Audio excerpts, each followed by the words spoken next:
சிட்டியில் எப்படி லவ் பண்ணாங்க, கிராமத்தில் எப்படி லவ் பண்ணாங்க, எப்படி காதலை வெளிப்படுத்துனாங்க, எப்படி சொன்னாங்கங்கிறது நம்ம இந்த வீடியோவில் பார்ப்போம். இந்த வீடியோவில் வந்து நம்ம வந்து கள்ளிச்செடியில் அவங்க கிராமத்தை பொறுத்தளவுக்கு யார்ட்டையும் பெண்ணுங்கள்கிட்ட பேச மாட்டாங்க. அவங்க வந்து அவங்க பேரை வந்து கள்ளிச்செடியில் வந்து அவங்க பேரை எழுதி சந்தோஷப்படுத்துவாங்க. அதை தான் நம்ம இந்த வீடியோவில் தெளிவாக பார்க்க போகிறோம். வாங்க இந்த வீடியோவில் பார்ப்போம். அது மட்டும் இல்லை, இதில் அந்த கள்ளிச்செடிகளோட பழத்தையும் எப்படி இருக்குன்னு பார்ப்போம், தெளிவாக பார்ப்போம். அந்த பூக்களை பார்த்தீங்கன்னா எப்படி இருக்குன்னு தெரியும். விவரமாக இந்த வீடியோ வந்து பார்ப்போம். வாங்க இந்த வீடியோவில் போய் பார்ப்போம். வாங்க. நம்ம போகிற இடம் வந்து இதாங்க. இந்த இடத்துல தான் நம்ம உள்ளே இருக்குது. எல்லா ரகசியமும் இதில் தான் இருக்குது. நாங்கள் வந்து போய் பார்ப்போம். இந்த வீடியோவில் வந்து இதான் இந்த கள்ளிச்செடி. இதில் தான் அவங்கவுங்க பேர் எழுதுவாங்க.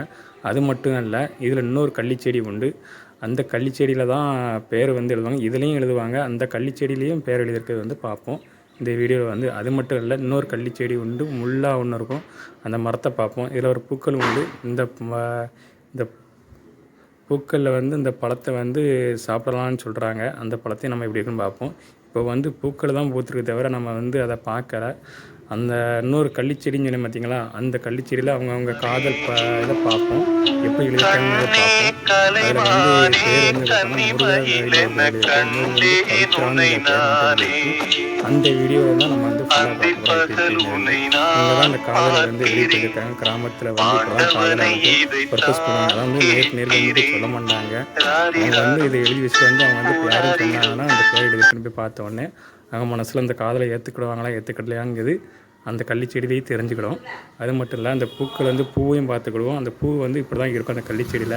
அதில் உள்ள முள்ளை பாருங்கள் எவ்வளோ இதாக இருக்குமாங்க, எவ்வளோ ஷார்ப்பாக இருக்குன்னு பார்த்தீங்களா. அந்த முள் வந்து அது இப்படி தான் ஷார்ப்பாக இருக்கும். அவ்வளோ கூர்மையாக இருக்குது இந்த முள் வந்து. இந்த முள் வந்து எப்படி ஷார்ப்பாக இருக்குன்னு பார்த்துக்கிடுங்க. அந்த முள் வந்து அவ்வளோ கூர்மையாக இருக்குது. பார்த்திங்கன்னா தெரியும் உங்களுக்கே எவ்வளோ கூர்மையாக இருக்குங்கிறது தெரியும். அந்த வீடியோவில் பாருங்கள் தெரியும் எவ்வளோ ஷார்ப்பாக இருக்குன்னு.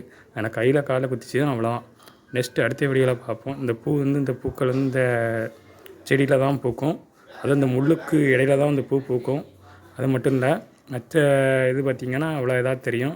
இதான் இந்த கள்ளிச்செடி. யாரும் இந்த அவங்க இடத்துல போகக்கூடாதுக்காண்டி இந்த கள்ளிச்செடியை வந்து விதைச்சி உள்ளே வந்து இந்த ஊனியிருப்பாங்க. நெக்ஸ்ட்டு வீடியோவில் பார்ப்போம். சப்போர்ட் பண்ணுங்கள், ஷேர் பண்ணுங்கள்.